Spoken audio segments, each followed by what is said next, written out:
5, 4, 3, 2, 1. Science holds the key to our survival as a planet. But science is cumulative. Modern science is the knowledge. Hey, my name's Ali and this is our podcast, Science Overdose. Some interesting research has been concluded this past week, such as subconscious eating urges, heavy waders, P.O.I.N.T.E.R technology, and forbidden elements, in addition to a few other studies that we'll get into. So without further ado, let's dig right in.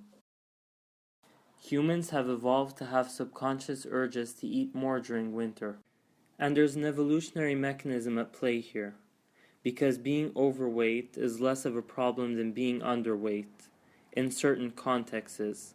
And the context we're talking about is early human beings that used to live in the plains of Africa. And back then, being underweight put you on this thin line that, if crossed, put you at risk for starving to death. This is the reason that hunters and gatherers of that age tried to eat as much as they could before the cold weather and winter comes, because all the extra food that they ate turned into fat that is stored locally in their bodies. Which explains why we love eating so much during Christmas and why New Year's resolutions usually fail. And animals also showed seasonal effects on the urges to gain weight and storing fat when food becomes harder to find during the cold weather. A new study showed that the choice of ordering dessert or a drink while eating in a restaurant might depend on how heavy your waiter is.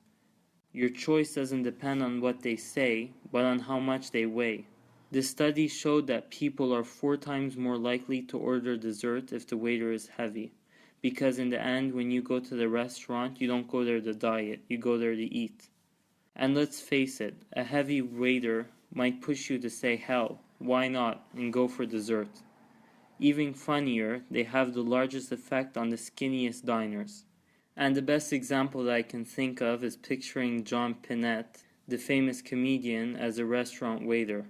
So you should check out his stand-up piece called The Chinese Buffet, which made me cry tears of laughter. Moving on to some depressing news. Older white men are more likely to commit suicide than different demographic groups, much higher than Africans, Latinos, Asians, or people of indigenous descent. This may be due to the fact that older white males may be less psychologically equipped to deal with aging because of their privileged life until their late adulthood. They may also have this perspective or view on the indignities of aging. That's why the dominant story was that their suicide was a rational and courageous act, because they seem to lose all purpose of living when they reach their later years. And so the belief that suicide is a white man's powerful response to aging should be challenged. The Department of Homeland Security Science and Technology Directorate has partnered with NASA to develop P.O.I.N.T.E.R, which stands for Precision Outdoor and Indoor Navigation and Tracking for Emergency Responders.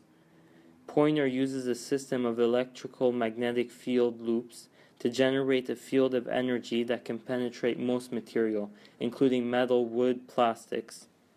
This will allow the user to be pinpointed to within 3 feet, which is much more accurate than GPS. And so firefighters are going to have immense use from these devices.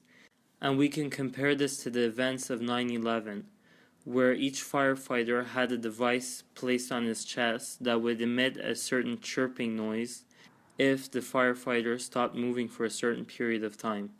And here's a short audio clip from the day of the attack.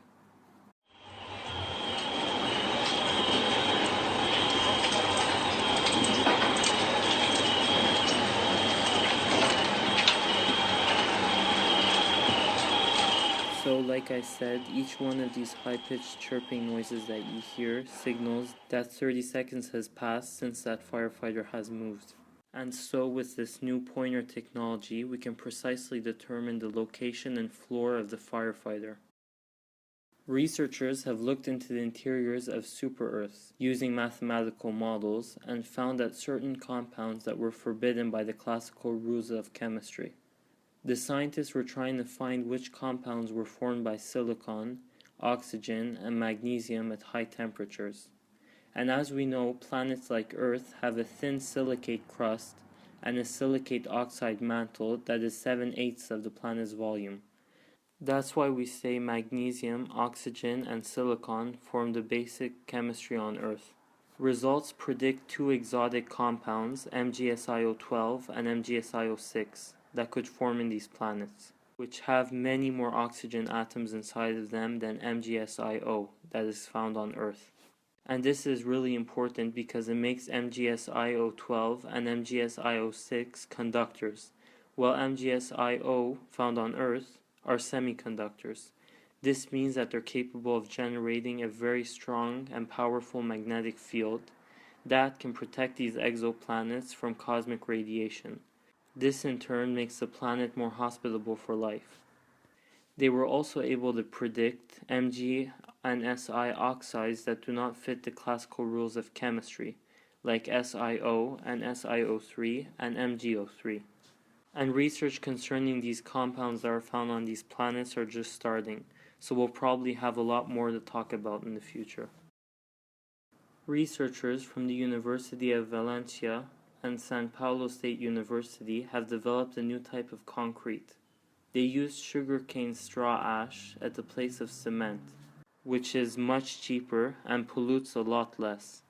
So basically the harvester throws out the tops and leaves of the plants, and this is what we use to make cement. Usually these discarded parts of the plants are put in huge landfills to decompose, and this takes a long amount of time. Now the collaboration of researchers between these two universities are able to produce concrete with 30% less cement. And that's it for this week in scientific news. Thank you for listening, and don't forget to press the like and subscribe button to stay tuned for our latest updates. Thank you.